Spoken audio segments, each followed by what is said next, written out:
Hi friends, இது weekly market analysis. எல்லா வீக்கும் நம்ம மார்க்கெட் அனாலிசிஸ் பண்ணுறது வழக்கம். ஸோ அதே மாதிரி மார்க்கெட் அனாலிசிஸ் பண்ணிவிட்டு அடுத்த வாரம் என்ன மாதிரி மார்க்கெட் ரியாக்ட் ஆகலாம் அப்படிங்கிற மாதிரி ஒரு சின்ன ஓவர்வியூவும் பார்த்துடலாம். அண்ட் முக்கியமாக நிறைய செக்டார்ஸ் பார்க்க போகிறோம், நிறைய ஸ்டாக்ஸும் பார்க்க போகிறோம். எது என்ன மாதிரி பெர்ஃபார்ம் ஆகிருக்குன்னு நம்ம செக் பண்ண போகிறோம். அண்டு முக்கியமாக நம்ம சேனலை சப்ஸ்கிரைப் பண்ணி வச்சுக்கோங்க.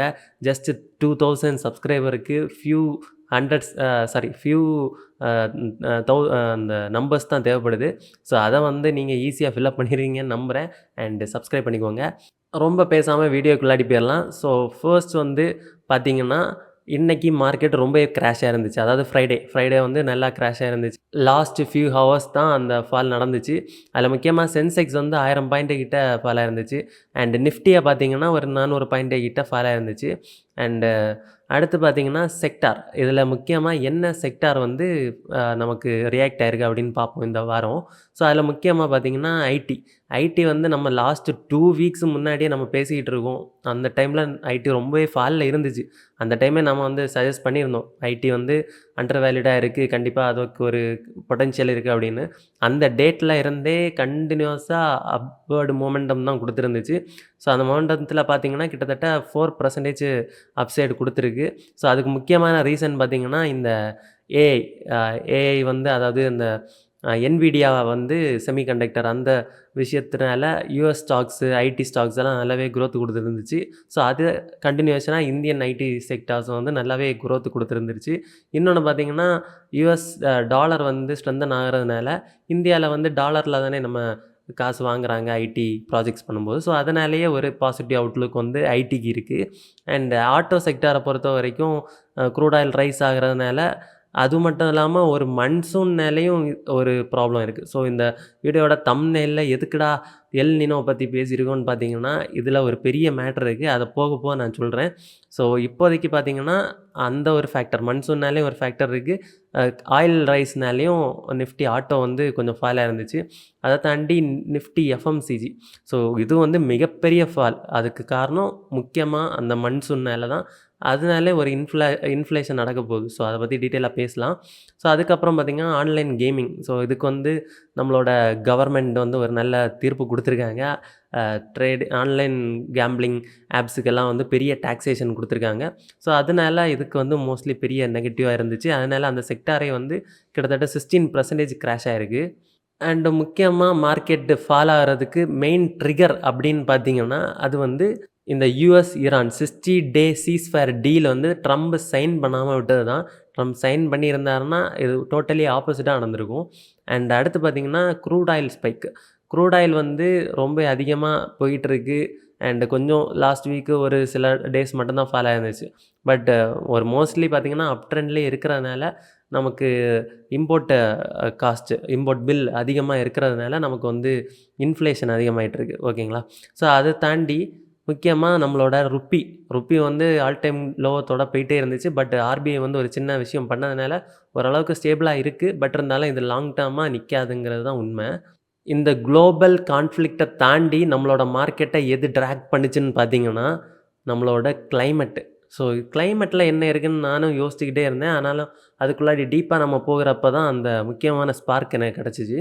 ஸோ அது என்னென்னா, இந்த எல் நினோ எஃபெக்ட்னால நமக்கு ரெயின்ஃபால் கம்மியாக இருக்கிறனால இந்த ஃபுட்டு மேனுஃபேக்சரிங் அதாவது மேனுஃபேக்சர்னு சொல்ல முடியாது. அதை ஃபார்மர்ஸ் க்ரோ பண்ணுவாங்க இல்லையா, ஃபார்மிங். ஸோ ஃபார்மிங் பண்ணுற டைமில் அதோட ஈல்டு கம்மியாக இருக்கும், ரெயின்ஃபால் அதிகமாக இல்லாதனால.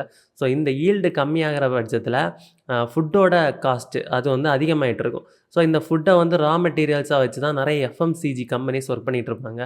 சின்ன சின்ன பிஸ்கெட்ஸ்லேருந்து எல்லாமே இந்த ரா மெட்டீரியல்ஸ் கண்டிப்பாக இன்க்ளூட் பண்ணுவாங்க இல்லையா.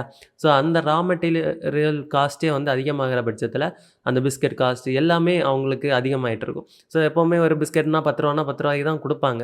ஸோ அப்படிங்கிறப்ப இந்த ரா மெட்டீரியல்ஸ் அதிகமாக இருக்கிறதுனால அவங்களோட மார்ஜின் அதிகமாகும். அதாவது ப்ராஃபிட்டில் அவங்களுக்கு கம்மியாகும். ஸோ இதனாலேயே பெரிய இம்பேக்ட் எஃப்எம்சிஜிக்கு இருக்கும் அப்படிங்கிற ஒரு எஸ்டிமேஷனில் எஃப்எம்சிஜி நல்லாவே அடி வாங்கியிருந்துச்சு. ஸோ இதில் இன்னொரு மேட்ரு என்னென்னா, ஆர்பிஐ நெக்ஸ்ட் வீக் இன்ஃப்ளேஷன் பற்றி அனௌன்ஸ் பண்ணுவாங்க. அப்போ இந்த ரேட்டு கட் இருக்கா இல்லையா அப்படிங்கிறத டிஸ்க்ளோஸ் பண்ணுவாங்க. லைக் இந்த repo rate, reverse repo rate இதை பற்றியெல்லாம் டீட்டெயிலாக நம்ம அப்புறம் பேசலாம். பட் இந்த மாதிரி கான்செப்ட் உங்களுக்கு தெரிஞ்சுக்கணுன்னா கமெண்ட் பண்ணுங்கள். நான் வந்து அதுக்கான தனி வீடியோ நான் உங்களுக்கு போடுறேன். ஸோ இதெல்லாம் பண்ணுறப்ப அந்த இன்ட்ரெஸ்ட் ரேட்டை அட்ஜஸ்ட் பண்ணிட்டு இருப்பாங்க. ஸோ இப்போ ஒரு எக்ஸாம்பிளுக்கு இன்ட்ரெஸ்ட் ரேட் வந்து அதிகமாக இருக்குது. ஸோ அதை வந்து கண்ட்ரோல் பண்ணாமல் கம்மி பண்ணாமல் இருக்காங்கன்னு வச்சுக்கோங்களேன். அப்போ வந்து இந்த கம்பெனிஸ், இந்த எஃப்எம்சிஜி மேனுஃபேக்சரிங் கம்பெனிஸுக்கு வந்து லோன் கிடைக்கிறதே அதிகமான வட்டியில் தான் லோன் கிடைக்கும். அதே மாதிரி அவங்களுக்கு ப்ராஃபிட்டும் அதிகமாக கிடைக்காது. ஏன்னா நமக்கு இந்த எல் நினோனால அவங்களோட மார்ஜினும் இம்பேக்ட் ஆகிட்டுருக்கும். ஸோ ஓவராலாக ஒரு பெரிய அடி வந்து எஃப்எம்சிஜிக்கு இருக்கலாம் அப்படிங்கிற ஒரு அசம்ஷனில் தான் அவங்க ஃபாலோ ஆயிருக்காங்க. ஸோ இதுக்குள்ளாடி இவ்வளோ பெரிய விஷயம் இருக்குங்கிறது இப்போ நிறைய பேருக்கு தெரிஞ்சிருக்கும்னு நினைக்கிறேன். இது புதுசாக இருந்துச்சுன்னா கமெண்ட் பண்ணுங்கள். ஸோ இதை பற்றி டீட்டெயிலாக தெரிஞ்சுக்கணுன்னாலும் கண்டிப்பாக கமெண்டில் சொல்லுங்கள். நான் தனியாக வீடியோ போடுறேன். அண்டு அதை தாண்டி எஃப்ஐஐ வந்து அதிகமாக இன்றைக்கி தான் செல் பண்ணியிருக்காங்க. ஸோ இதை பற்றி நம்ம கண்டிப்பாக பார்த்தே ஆகணும். ஸோ மணி கண்ட்ரோல் உள்ளாடி போய் பார்த்தீங்கன்னா இன்னைக்கு 29th May. ஸோ பார்த்தீங்கன்னா கிட்டத்தட்ட 21,000 கோடி வந்து செல் பண்ணியிருக்காங்க. நெட் செல்லர்ஸாக இருந்திருக்காங்க. ஆனால் டொமஸ்டிக் இன்வெஸ்டர்ஸ், அதாவது நம்ம மியூச்சுவல் ஃபண்ட்ஸ் அந்த மாதிரி எல்லாம் பார்த்தீங்கன்னா 16,000 crores தான். ஸோ இது வந்து ரொம்பவே அதிகம். இந்த மந்தில் ரொம்ப அதிகமாக இன்றைக்கி தான் செல் பண்ணியிருக்காங்க. நிறைய பணம் வெளியே போயிருக்குன்னா கண்டிப்பாக ஏதோ ஒரு ட்ரிகர் இருக்குதுன்னு அர்த்தம்.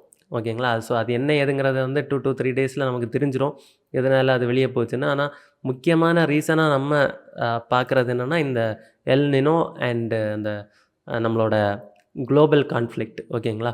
ஸோ இதுக்கப்புறம் வந்து பார்த்திங்கன்னா இம்பார்ட்டண்ட்டாக நம்ம பேச வேண்டிய ஒரு கான்செப்ட் வந்து யூஎஸ் மார்க்கெட்.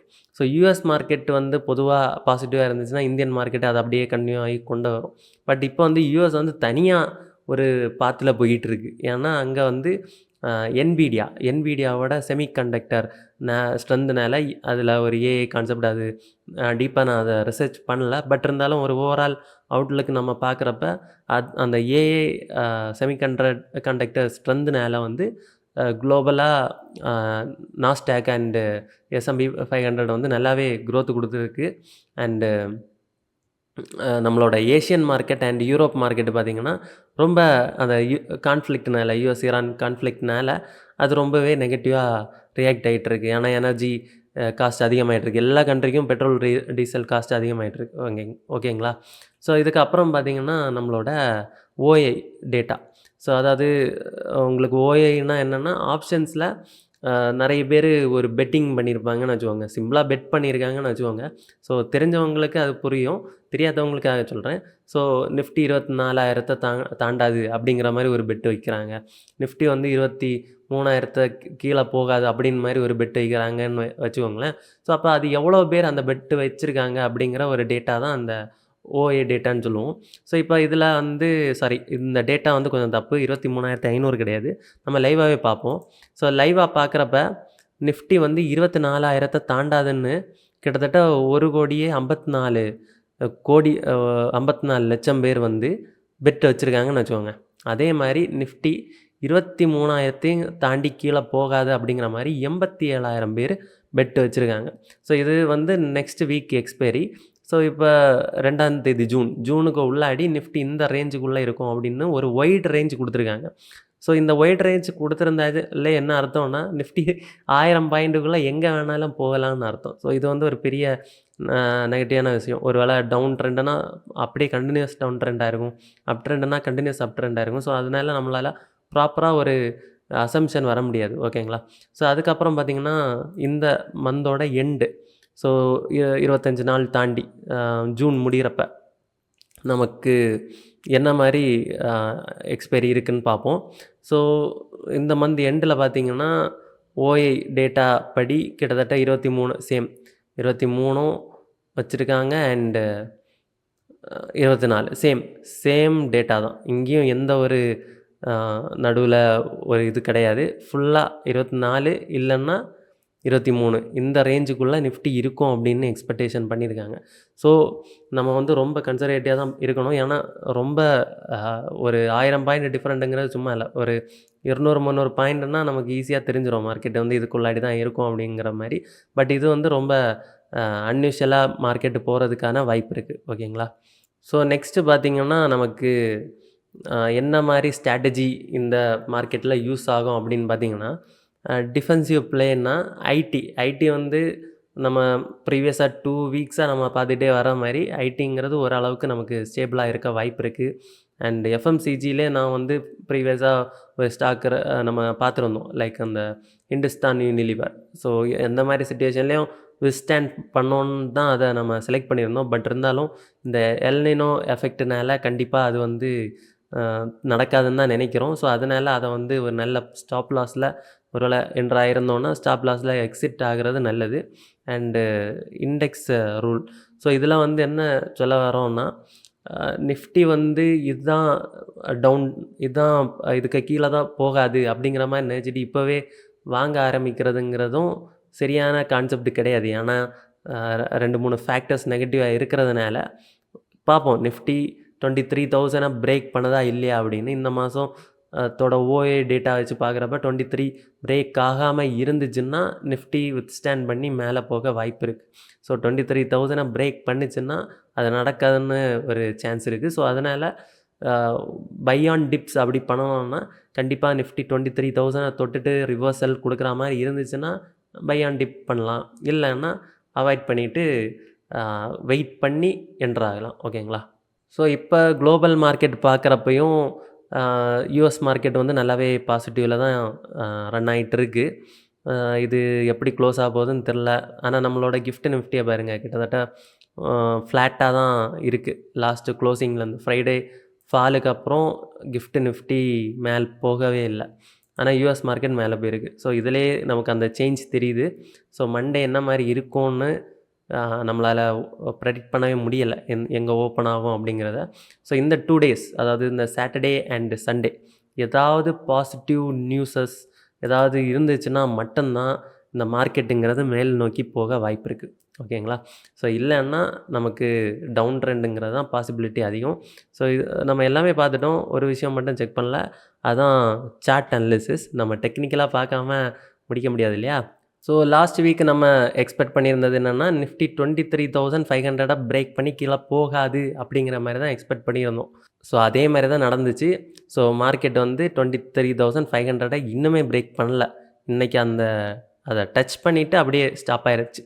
ஸோ மண்டே வந்து மார்க்கெட் எப்படி ஓப்பன் ஆக போகுதுன்னு நமக்கு இது வரைக்கும் தெரில. ஸோ மண்டே வந்து ஒரு வேளை இந்த 2 டேஸில் நல்ல நியூஸ் வந்து மண்டே மார்க்கெட்டு மேலே ஓப்பன் ஆச்சுன்னா, கண்டிப்பாக இந்த 23,500 இன்னுமே நம்ம ஒரு ஸ்ட்ராங் ஹோல்டாக வச்சுருக்கலாம். ஓகேங்களா? ஒரு வேளை ஒரு நெகட்டிவ் நியூஸ் இருக்குது, இல்லை நியூஸே இல்லை அப்படிங்கிற பட்சத்தில் டவுன் சைடு ஓப்பன் ஆகிறதுக்கும் வாய்ப்பு இருக்குது. ஸோ அப்படி ஆச்சுன்னா கண்டிப்பாக நெக்ஸ்ட்டு சப்போர்ட்டுங்கிறது இம்மிடியட்டாக 23,000 தான். நம்ம ஓஏயிலே பார்த்துருந்தோம் 23,000 தான். ஸோ 23,000ஐயும் தாண்டிருச்சு, பிரேக் ஆயிடுச்சுன்னா அதுக்கப்புறம் ஃப்ரீ ஃபால் நடக்கலாம். ஸோ டைரெக்டாக 22,000 தான் அடுத்த சப்போர்ட்டாக இருக்கும். கிட்டத்தட்ட 1000 பாயிண்ட்டுங்கிறது ஈஸியாக நிஃப்டி மூவ் ஆகிறதுக்கு வாய்ப்பு இருக்குது. ஓகே. ஸோ அதனால் ரொம்பவே யோசித்து ட்ரேட் எடுக்கிறதா எடுங்க. ஸோ நான் ஒரு சேஃப் பெட்டு தான் வச்சுருக்கேன். ஸோ அது என்ன ஏதுங்கிறத வந்து டிஸ்கஸ் பண்ணணும், எல்லா வீடியோலையும் நான் அதை சொல்லணும் அப்படின்னு நினச்சிங்கன்னா அதையுமே நீங்கள் கமெண்டில் சொல்லுங்கள். நெக்ஸ்ட்டு வீக்கில் தான் நான் அதை சொல்கிறேன். அண்ட் அப்சைடு பார்த்திங்கன்னா ஒரு 24,000 தான் ஸ்ட்ராங்காக பிடிச்சிருக்காங்க. ஸோ இந்த லெவல்லையே நம்ம மார்க் பண்ணி வைக்கிறது வந்து கண்டிப்பாக பண்ண வேண்டிய ஒரு விஷயம். ஸோ மார்க் பண்ணிட்டேன். ஸோ 24,000லேயே ஒரு ஸ்ட்ராங்கான ரெசிஸ்டன்ஸ் இருக்குது.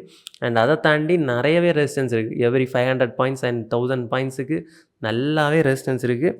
ஸோ இதெல்லாம் பிரேக் பண்ணணும்னா மார்க்கெட் வந்து பாசிட்டிவாக திரும்பணும், இல்லைன்னா பிரேக்கே ஆகாது. ஸோ நெக்ஸ்ட்டு இம்பார்ட்டண்ட்டாக சப்ஸ்கிரைப் பண்ணிக்கோங்க. ஸோ அவ்வளோதான் வீடியோ. ஆனால் அதுக்கு முன்னாடி க்ளோஸ் பண்ணுறதுக்கு முன்னாடி ஒரு சின்ன விஷயம். ஸோ நம்மளோட ஸ்டாக் மார்க்கெட் லேர்ன் பண்ணுறதுக்கான இபுக். ஸோ இது வந்து ஒரு ஸ்டோரி ஃபார்மேட்லையான ஒரு இபுக். அதாவது ஒரு கான்செப்டை டைரெக்டாக சொல்லாமல் ஸ்டோரியை மெர்ஜ் பண்ணி சொல்கிறப்ப ஈஸியாக புரியும் இல்லையா? ஸோ அந்த மாதிரி கான்செப்டில் 21 கான்செப்டை ஈஸியாக எக்ஸ்பிளைன் பண்ணியிருக்கேன். ஸோ ரொம்ப பேசிக்ஸ், அதாவது ஸ்டாக் மார்க்கெட்னால் என்னன்னே தெரியாது, ஜஸ்ட்டு மியூச்சுவல் ஃபண்டு மட்டும் வாங்கிட்டு இருக்கேன் அப்படின்னு நினைக்கிறவங்களுக்கு ஒரு நல்ல ஒரு புக்கு. கண்டிப்பாக நீங்கள் இதை ட்ரை பண்ணி பாருங்கள். உங்கள் ஃப்ரெண்டுக்குமே சஜஸ்ட் பண்ணுங்கள். அண்ட் நாளைக்கு ஆஃப்டர்நூன் வரைக்கும் இது ஃப்ரீயாக தான் இருக்கும். இப்போதைக்கு ஃப்ரீயாக தான் இருக்குது. இப்போ இந்த வீடியோ பார்க்குறீங்க அப்படின்னா கண்டிப்பாக இதை க்ளைம் பண்ணிக்கோங்க. ஸோ அதை தாண்டிச்சுன்னா கண்டிப்பாக ஒரு 140 ₹9 பே பண்ணி நீங்கள் வாங்கி கற்றுக்கிற மாதிரி இருக்கும். ஸோ இதோட ஹார்ட் காப்பி, அதாவது ஃபிசிக்கல் புக் நீங்கள் வீட்டில் வாங்கி வச்சு படிக்கணும் அப்படின்னு நினைக்கிறீங்கன்னா, அதுக்கான லிங்கையும் நான் வந்து டிஸ்கிரிப்ஷனில் ப்ரொவைட் பண்ணுறேன். 2 லிங்க்குமே கீழே இருக்கும். அதை தாண்டி உங்களுக்கு இன்வெஸ்ட்மெண்ட் ஆர் இன்சூரன்ஸ் பற்றி ஏதாவது தெரிஞ்சுக்கணும், ஹெல்த் இன்சூரன்ஸ் போடணும், டேர்ம் இன்சூரன்ஸ் போடணும், ப்ராப்பராக கைடன்ஸ் இல்லை, நான் ஒரு நல்ல கைடன்ஸ் தேவைப்படுது அப்படின்னு நினச்சிங்கன்னா என்னை காண்டாக்ட் பண்ணுங்கள். அதுக்கான கூகுள் ஃபார்ம் லிங்கையும் கொடுத்துருக்கேன். அதில் உங்கள் டீட்டெயில்ஸை ஃபில் பண்ணால் போதும். நான் ஃப்ரீ டைமில் கண்டிப்பாக உங்களை காண்டாக்ட் பண்ணி பேசுகிறேன். ஸோ இதையும் தாண்டி என்னை பர்சனலாக ரீச் பண்ணணும் அப்படின்னு நினச்சிங்கன்னா இன்ஸ்டாகிராம் இருக்குது. ஸோ அதர் சோஷியல் மீடியா பிளாட்ஃபார்ம்லேயும் இருக்கேன். ஸோ சர்ச் பண்ணி நீங்கள் தேடி பேசிக்கலாம். ஸோ எப்போவுமே அவைலபிளாக தான் இருப்பேன். அண்ட் ஜஸ்ட்டு ஒரு மெசேஜ் மட்டும் போடுங்க. தேங்க்யூ. நெக்ஸ்ட் வீடியோவில் பார்க்கலாம். Bye bye.